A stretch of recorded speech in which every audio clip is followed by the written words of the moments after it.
Hello and welcome everyone to today's episode of the Voices of eLearning. I'm your co-host JW Marshall with Summer K-12. With me as always is Lena Marie Saleh with Canva. We are so glad to be on this episode with our guest from Edmentum, the Chief Strategy Officer, Amanda Koken. Amanda, how are you doing today? I am doing great. And we have all kinds of things we could talk about. But before we dive into our topics of the day, we like to start out the show with the same questions for every guest. Who are you and what do you love about what you do? Oh my goodness. So Amanda, and I am a longtime resident of northern New Mexico. So I grew up in a small town in northern New Mexico. I then went off to the big city. And am now raising my kids back in northern New Mexico. The thing I love about what I do is getting to work with really thoughtful, engaged, innovative educators every day. The amount of work that folks are putting in right now to truly problem solving is frankly incredible, not just through the pandemic, but particularly now, as we head out of it, and what people are bringing to the table, even in their frustration, is pretty inspiring every day. And so I love that. I get to come and do my work in my home office, which is where I am now, but also increasingly getting to travel and seeing people again. And that is just giving me life.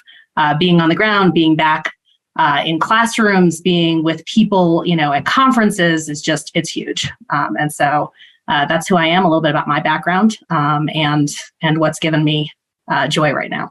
I love that. And I love that we are getting back to some kind of travel and normal and reconnection with people. And there's certainly a sense, I unfortunately didn't get to make it to ISTE, but I've talked with a lot of folks that everyone is just so much more appreciative and grateful for the time that they have together than they were pre-pandemic, when it was just kind of, another conference, or I'll leave a day early. Now people are just soaking in every minute of in-person time. And that is really hopefully something that we keep with us as long as we can in the coming years.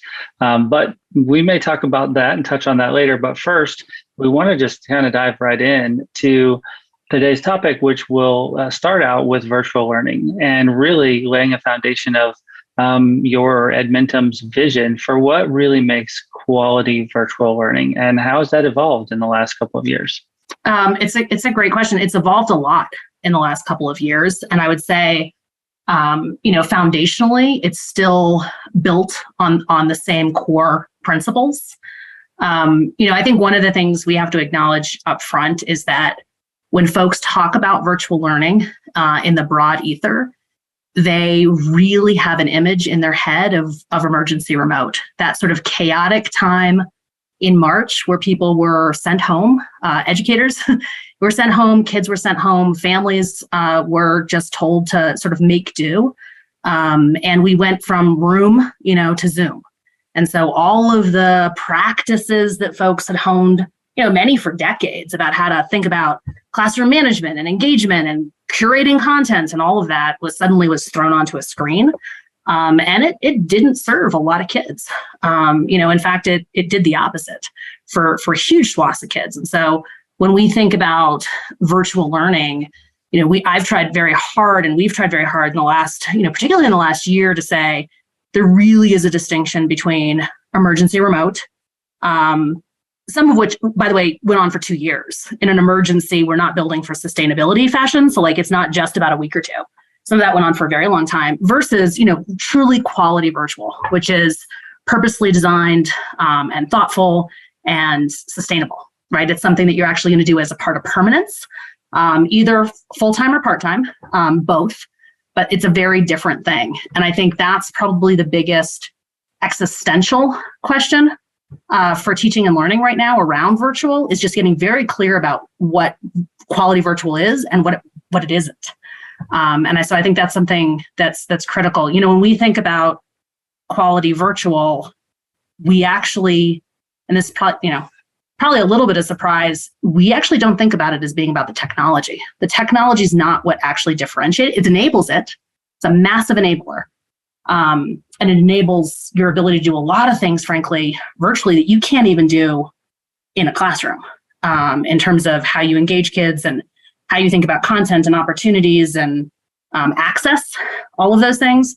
But it really is about people and relationships, and how you think about supporting educators and making sure they're in a position to have relationships with kids. And frankly, at the lower grades, it's really relationship with families and caregivers, and how you're supporting. So, when we think about what does quality virtual look like, it starts with the people that are working to design it, to understand individual student needs and group of student needs, understand their families and what their families bring to it a need. And so relationships to us is at the core of it. The other thing I would say is we get really hung up on modality. So in-person is awesome and virtual is bad. And I would say quality is not about modality. It's about the fundamental design of your instructional programming. And so going back to just basic, it's good instruction is good instruction, regardless of the modality. So those are the things that like drive Edmentum and how we think about it is, first, let's bring relationships to the front and the technology as a supporter to that, not the technology first and then think about relationships later. And the second one is just what we've all known for, many, many years makes good instruction is what also makes good instruction when you're virtual.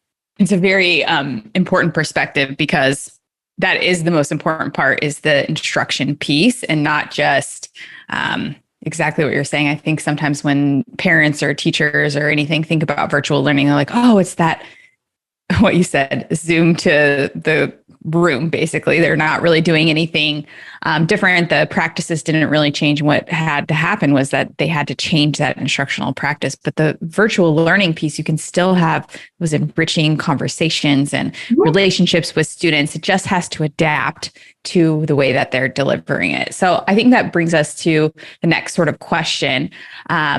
So as the people returned back to the classroom, how has the change in demand for virtual learning, has there been a change, or how do you kind of see that shifting with us ending the bits of the pandemic?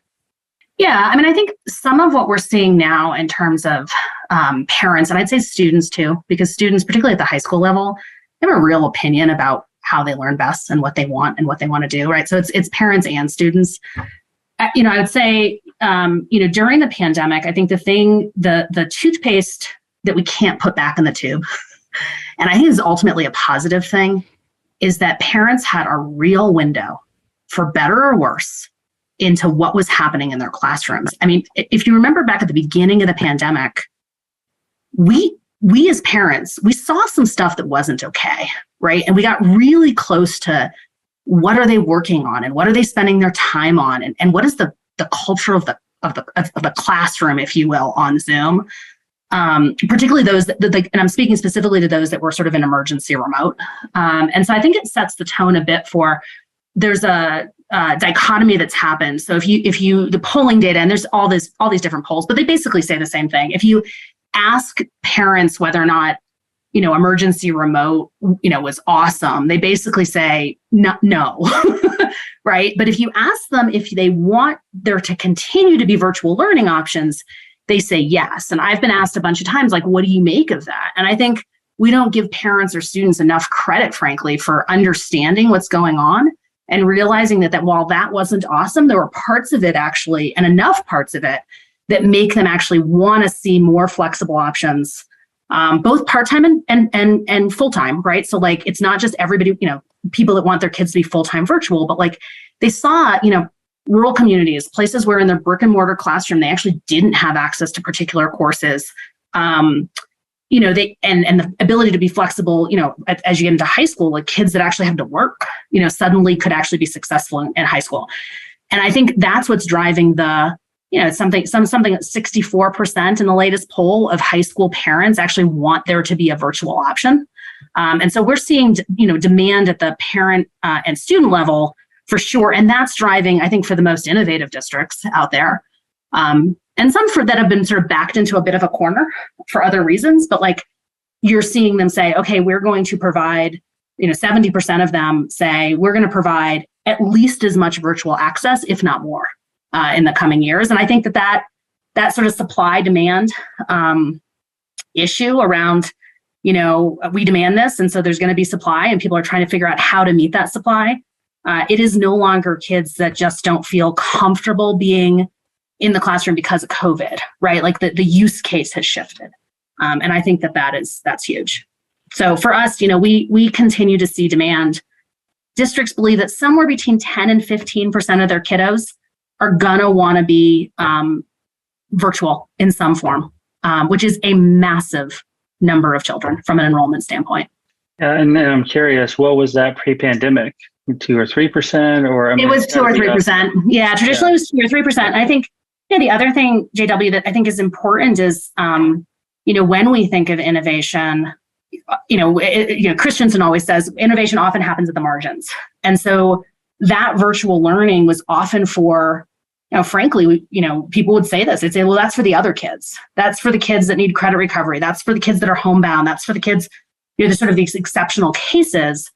I think what we've broken through in the pandemic, because people have gotten that window, is actually it actually is applicable to all kids, right? That middle is going to grow. That middle use case we think grows, frankly, exponentially as we think about, course access, and even getting ready for, what's the future of work and the future of post-secondary, right? So 50% of kids in a post-secondary environment are going to take at least one course.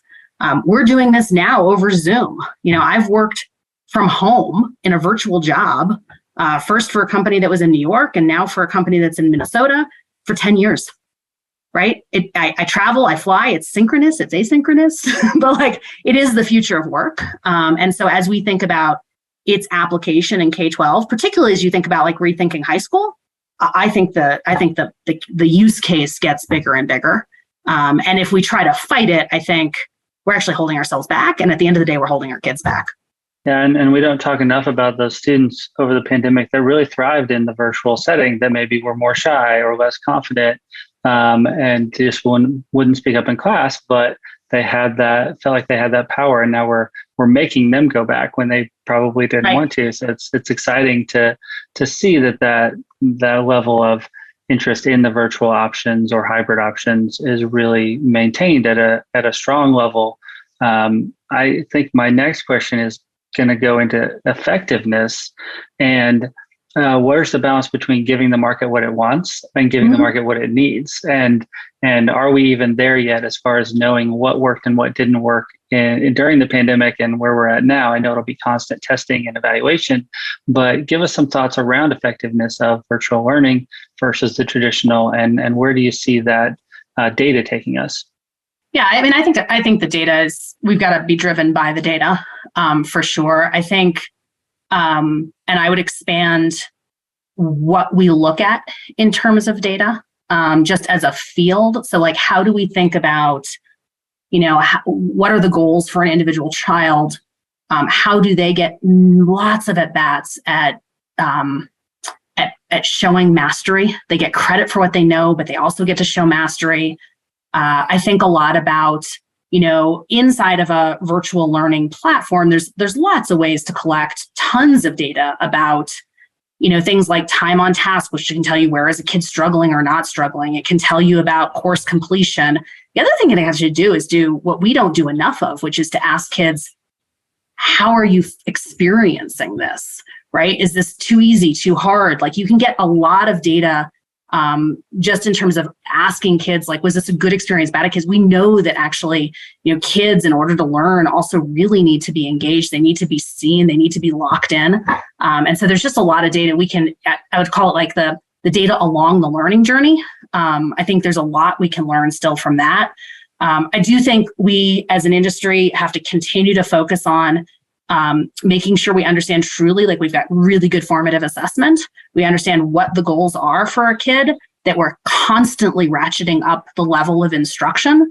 One of the things we've been really focused on in the last little bit with our instructional services team is working with teachers to ratchet up instruction. So looking at writing assignments across our core subjects as a starting place and saying, okay, what's the highest leverage feedback we can give these kids right now, right? So it's not about, your punctuation's wrong if they're just not using evidence correctly, right? Like let's figure out what's the thing that can really ratchet it up. And so, I mean, I'm expounding beyond your question, but I just think there's a lot of places where we have to think a lot about how we continue to ratchet up instruction and what we're asking kids to do. And that's across, frankly, all modalities. But the cool thing about virtual is that it's a little bit of a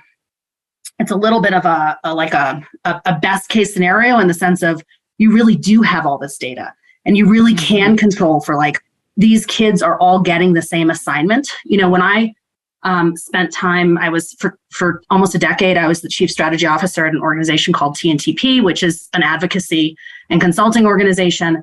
I walked thousands of classrooms and, you know, I would sit first with a superintendent. They would tell me, you know, this is the program we're implementing. And I'd get super excited. I'm like, oh my God, this is awesome content. And then I'd walk from class to class and it's not what the teachers were doing. Like, you know, they were shutting their doors and doing what they want. And I actually understand that, to be clear. Like, I understand the choices teachers make.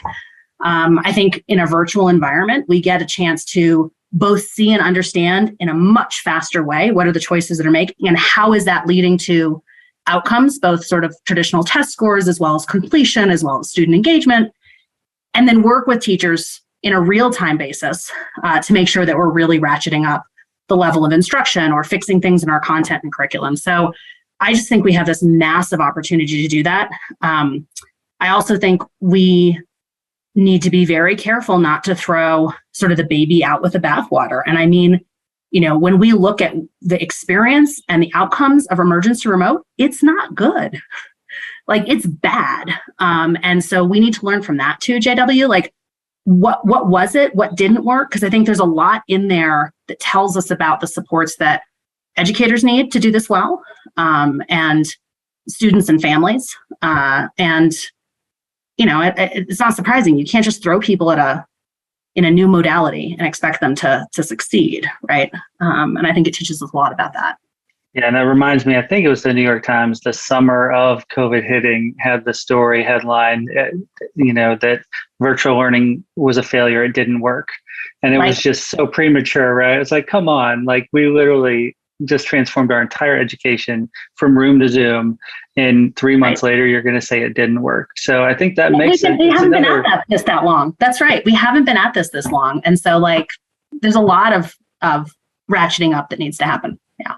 Yeah. And it adds a degree of difficulty of, did it not work, whatever X was over the last 2 years, or did it not work yet because we didn't have the infrastructure, or because we didn't it wasn't necessarily what we were trying to do failed. It just, we hadn't got all the pieces put together. Professional development being a major one, right? For so many educators, they still 67% feel like they're not fully, prepared to do all the virtual things that they were asked to do, and that's understandable. That takes time, kind of uprooting any industry to be able to do that. So I applaud you for the efforts of the research and the validation, because there's so many variables. It is going to be really tough to pinpoint.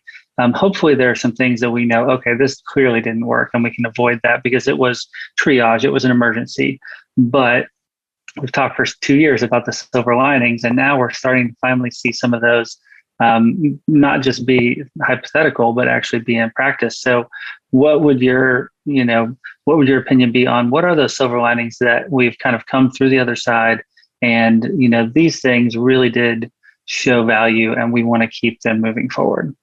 This is sort of a strange place to start with your question, but I do think one of the silver linings is that there was a really important spotlight on the inequities in the system again, right? Everything from who had access to devices and broadband, the digital equity. Now there are a lot of money and a lot of bills, even some coming, that are going to work on that and try to close that gap. But that from that perspective, from the perspective of one of the things that was, I would see when I would go into a large school district is you only get access to the courses that are in your physical building.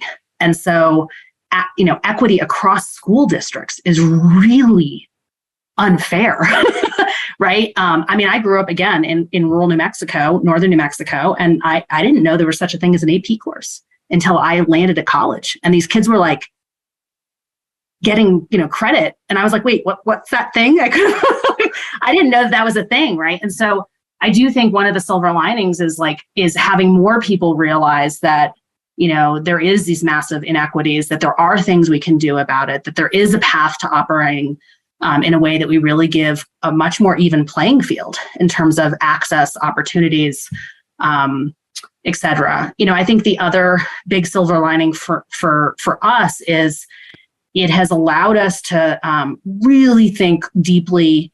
We were in triage too. We were adding, clients, partners, working with them to design programs, enrolling students. The entire executive team at this company was enrolling students, around the clock, basically. We were all part of that operational, experience during that time. Once we were able to step back from it, I think it really did highlight for us what are the pieces of our model that we actually just feel really good about, and what are the things we actually have to improve. So the things we feel really good about is we're not so dogmatic that we are going to come into a school district and say, this is how it must be done, right? We want to come in and understand and really think about how do we build with you and design with you a sort of more of a bespoke. And we feel really good about that. Now, it doesn't mean we don't have some non-negotiables around like, what does quality look like? But it does mean we get to, be somewhat flexible in the way that we work with and design. And I think, putting educators first in that, right, meeting them where they are too, and helping to bring them along is super important. So we feel good about that. I think we feel good about just leaning on, quality virtual really is about meaningful relationships. It's about really high quality instruction using awesome materials, right?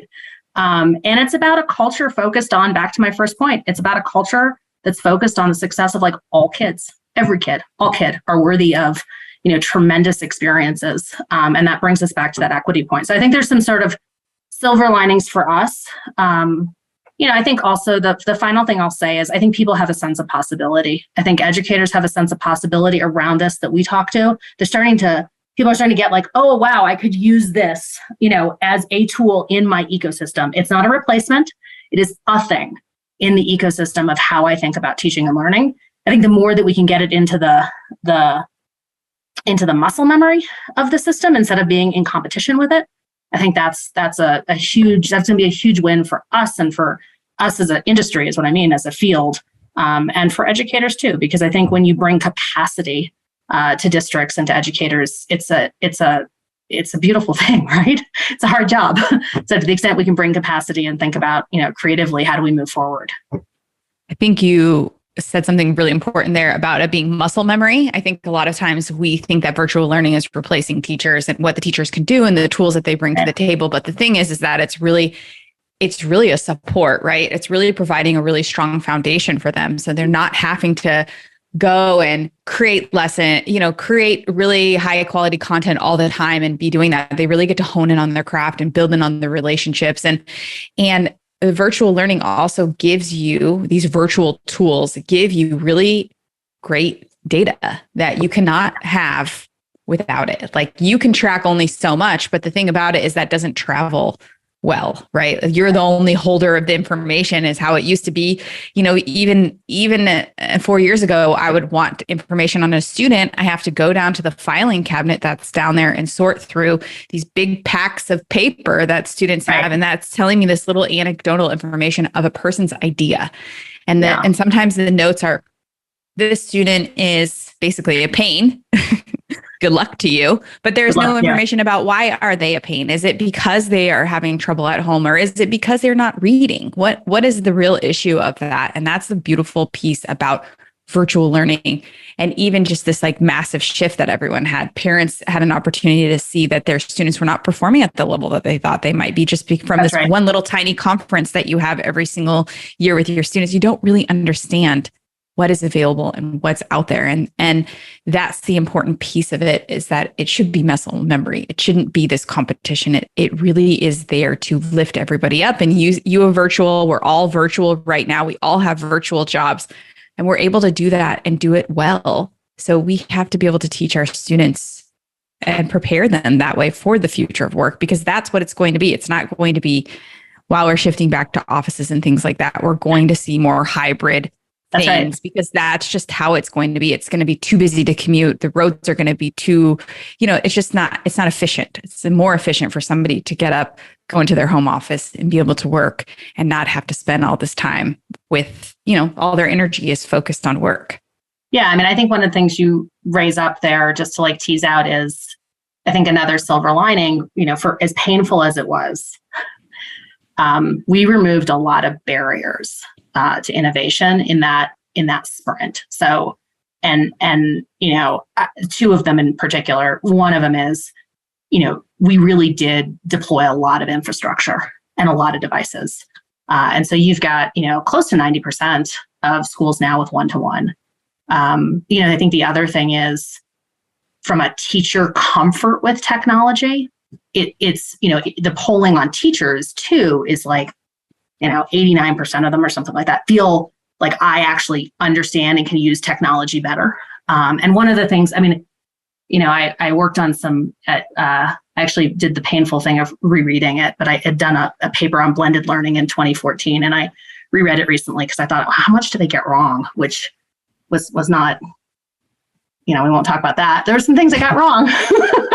But I think one of the things that, was I'd called out in that was it's the change that's so hard, right? So it's adapting to new. It's like showing people what you always say in change management, you have to sort of show people what's possible and then ask them to move to it. You can't just say move.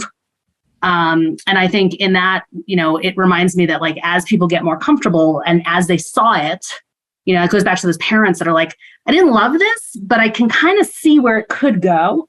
That's when you start to really get, change management, some wings around that. Well, the good news is that virtual learning, e-learning, remote learning, distance learning, all these things have existed for over 2 decades. And so it really wasn't like, oh no, what are we going to do? We have no playbook for this. There's no research out there. There is a lot of legacy data and research and innovation that has been happening. So I think that gives us a little more confidence in future and the hope of the role of technology.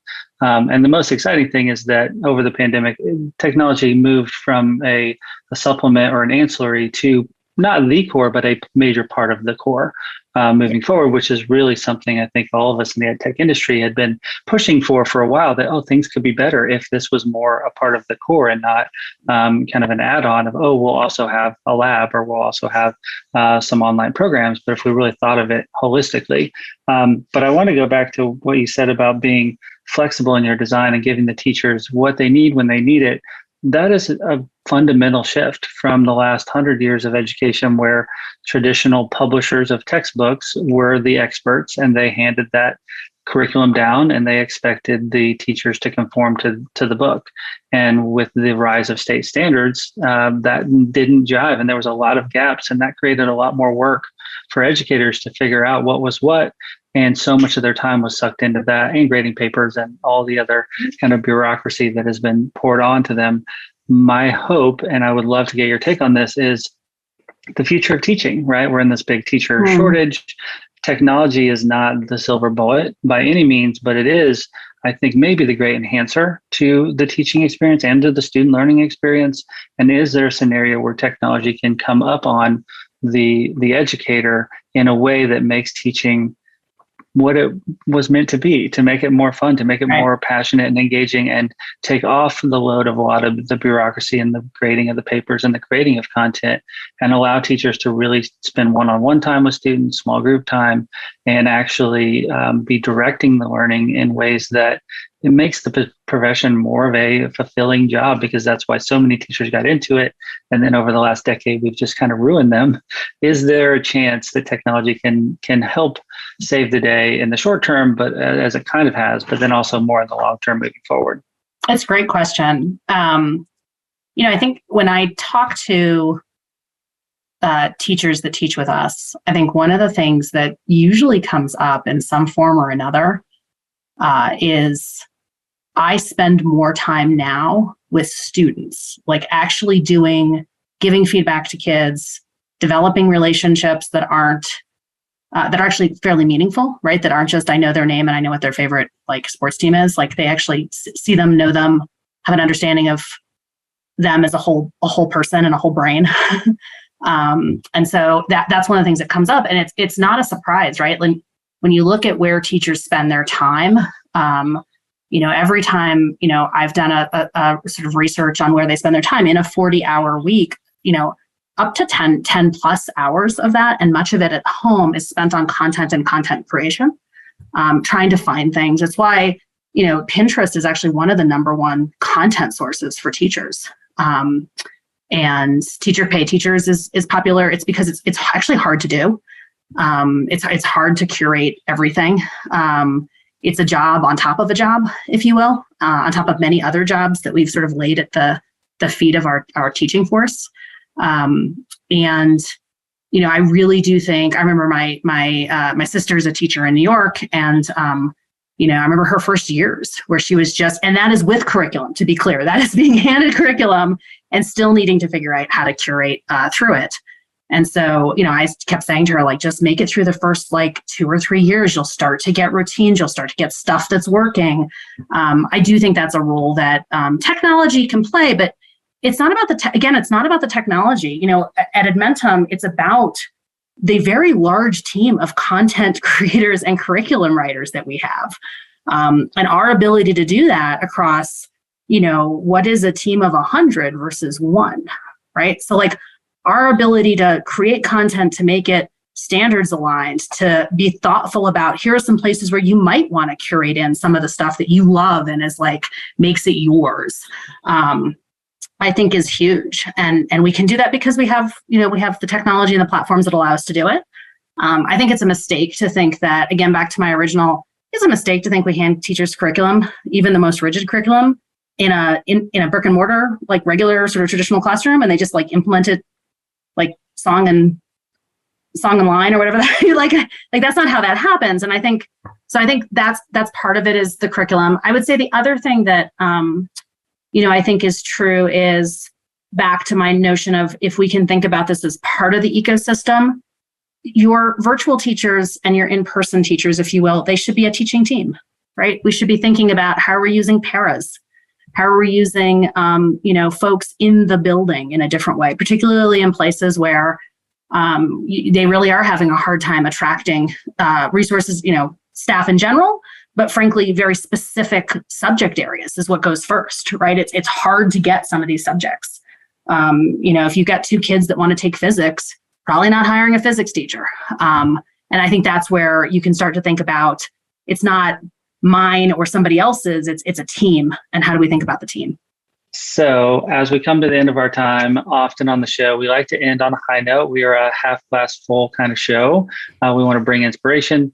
Tell us a story of success. If there's a campus or a district or even an internal development that you've had coming, through the pandemic and going into the summer, this next school year, give our audience a little bit of hope for the future and a nice story of success. That's a great question. I'm actually going to tell a personal story of success. So, I, like lots of parents out there, had kids who also went through, going remote in March of 2020. And I had a daughter who really wasn't loving middle school. 7th, 8th grade were not great for her. She then effectively was doing all of 9th grade at home. And she was here. And she is one of those kids that thrived. She was able to reset socially, mentally. She was able to find a rhythm and a cadence that actually worked for her, and found it to be, this is not for all kids, but her, a level of executive function, self-actualization is just, it's a different kid. And part of that was just owning her own process. She would, get up and get dressed every morning, and we set up a little office downstairs for her so she wasn't in her bedroom, which I think is actually a huge piece of mentally preparing for your day. And, she's ended up, had a pretty good, she went back in person in the sort of latter part of the year, but it was a really important reset for her. And I think one of the things she saw in all of that was, I really can drive my own journey. So she's figuring out, what do I want to do? What courses am I interested in? She no longer thinks that like what her school offers is what she has to take. It's incredible, right? So she has decided she's actually taking US history with a Bentham. She's going to get credit for that, and is going to be able to take another course, which is AP Women's Studies, which she really wants to take. And I just think like her ability to curate her own journey and think about who she wants to be, and in person, online, being able to take, she took a dance class virtually. That wasn't a huge success, but she tried it.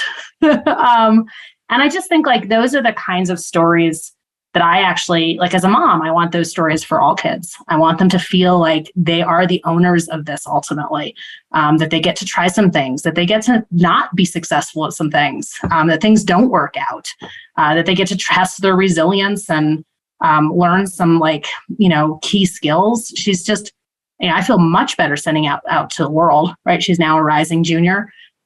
Just feel much better, right? About her ability even to advocate for herself, right? I was no longer advocating in that environment. She was really having to advocate for herself. And that's my success story is my daughter. And, I think our kids are, incredibly capable. And they really, they know what they want. They know what works for them in virtual and what doesn't. And I think we have to ask them, and design for those kids and let them show us what they're capable of.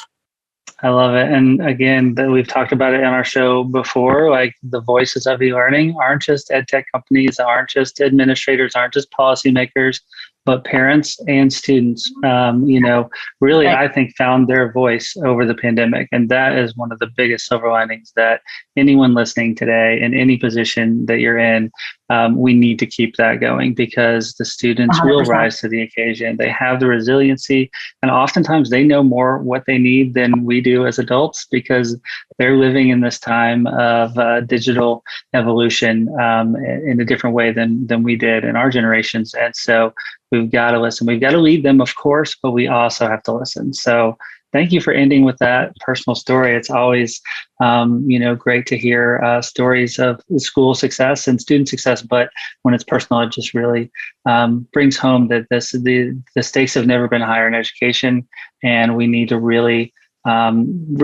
keep working hard. I know it's been a hard 2 years for all of us, but now is the time to really continue the momentum and the change that we want to see, and this great opportunity that we have to build better and better education for all students, and really bring that equity. So this has been a great episode. Thank you so much for joining us. You both. We will have you back on in the fall to talk about some other exciting topics that we didn't get a chance to talk about today. But thank you so much. And of course, Lena, thank you as always for co-hosting and bringing the best conversation to our audience every week. Thank you to the listeners, of course, for watching this episode or listening to this episode. Be sure to check out our website on MarketScale.com, or listen to us wherever you find your podcast. Thanks again, and remember to always keep learning. Bye, everybody.